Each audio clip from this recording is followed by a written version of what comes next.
my lived experience as a formerly incarcerated person, humanizing reentry. As I mentioned, I'm a formerly incarcerated person. I was sentenced to life in prison in South Carolina at the age of 19 years old, and I was released at the age of 41.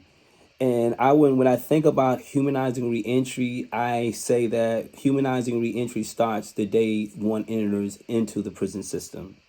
I remember when I walked into prison at the age of 19 years old, I did not realize how my name, Lester Young, was not going to be, it was going to be a secondary to my prison number.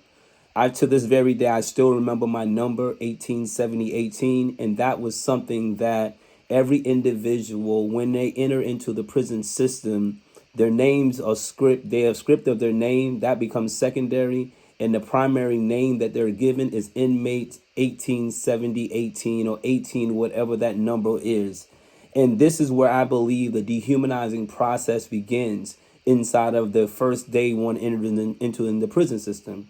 And throughout that person's incarceration, the dehumanizing process continues to continue in its reinforcement.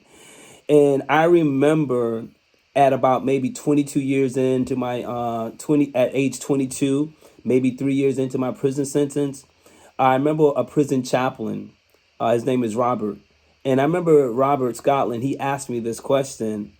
He looked me in my eyes and he said, Lester Young.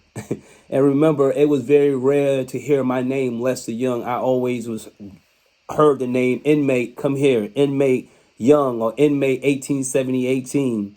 But when I heard the prison chaplain refer to me as Lester Young, which I'm giving the name after my father, he saw me for that first time in my 3 years of my incarceration. At that moment, I felt like I was a human when someone called me and addressed me by my name other than my family.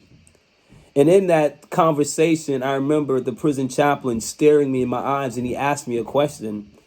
Lester Young, where do you see yourself 5 years, 10 years from now?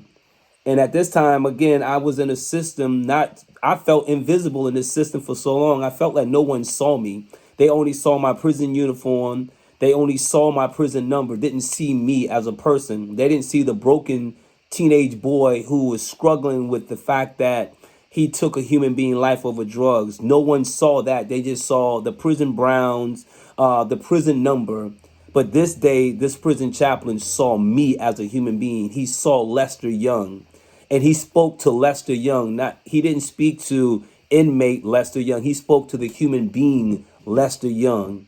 And when he addressed me in that way, it vibrated something in me, and it challenged me to pull myself up in spite of how dehumanizing the prison environment was. For that time, in that moment, I felt visible. I felt like no one was looking through me in a way of just saying, that's all I'm going to be as an inmate. But this prison chaplain saw my spirit. He saw my heart.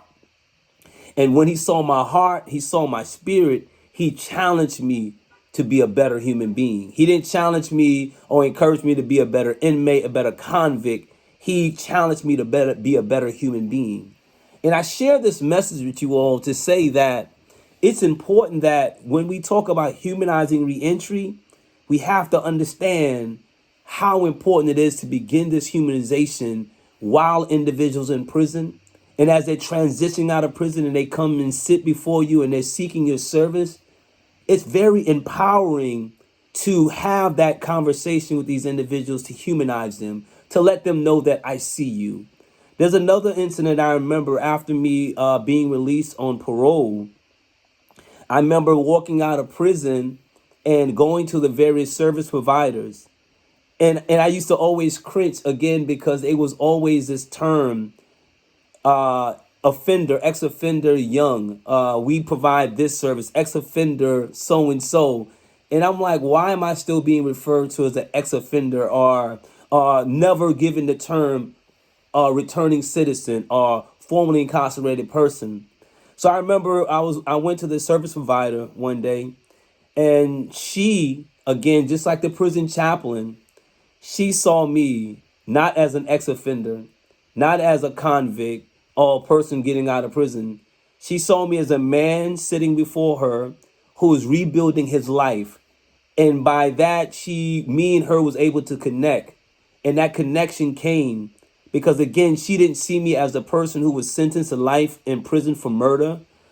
She didn't see me as this ex-con or all of these different dehumanizing terms that we have placed on people inside of prison and transitioning out of prison. But she saw me as a man who was in the process of rebuilding his life. And I cannot tell you what that spoke, how much that the volume that spoke into me and gave me life, gave me motivation. Because again, I did not feel like I was a number that someone's checking off a box, processing me in or processing me out of a service. But I saw someone connected again with the human side of me. So it happened inside of prison. It happened after my incarceration.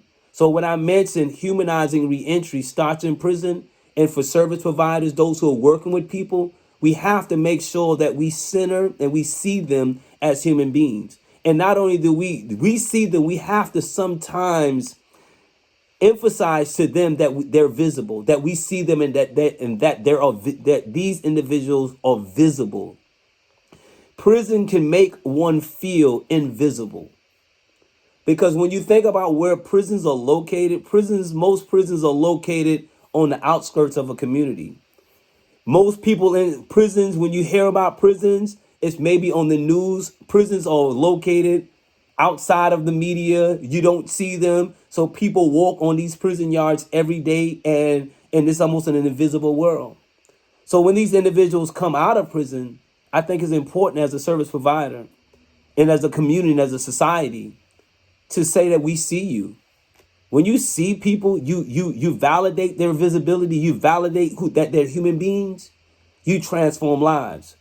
I've been home now a total of 8 years, and I have had so much level of success after my incarceration. My 5th year out of prison, I received a full pardon by the South Carolina Probation and Parole Board. I have been able to accomplish great things as an individual, as a community organizer, as a father, as a husband. But it all came as a result of one prison chaplain seeing me that day, calling me in his office and referring to me as Lester Young and challenging my humanity to be a better person. And then the service provider who saw me, when she saw me, she didn't see me as a convicted felon, a murderer. She saw me as a man who was in the process of rebuilding his life and was looking for the tools that the service providers was providing. And these tools allowed me to rebuild my life. So again, I'll close with this, that as we move in this space and we celebrate Second Chance, please be mindful that humanizing reentry starts inside of prison. But when these individuals shows up into your space of a business and organization, address them as men and women, address them as human beings. Change the language on your applications. If you have anything referring to an ex-offender, convict, change the language. And when you treat people like human beings, you get the human response. And not only the human response, but you add value to these individuals and you become a part of their story of success in their reentry. Again, I'd like to thank you all for giving me this opportunity. Hopefully what I shared with you all today was impactful, insightful, and it's just coming from a person who's been in a situation where he felt invisible. But it was these little small examples where people saw me as a human being. It transformed my life. And here I am today speaking to you all as a formerly incarcerated person. Again, thank you all and look forward to sharing more in the breakout sessions. And I look forward to listening to more from my panelists on this call as well. Be blessed. Thank you.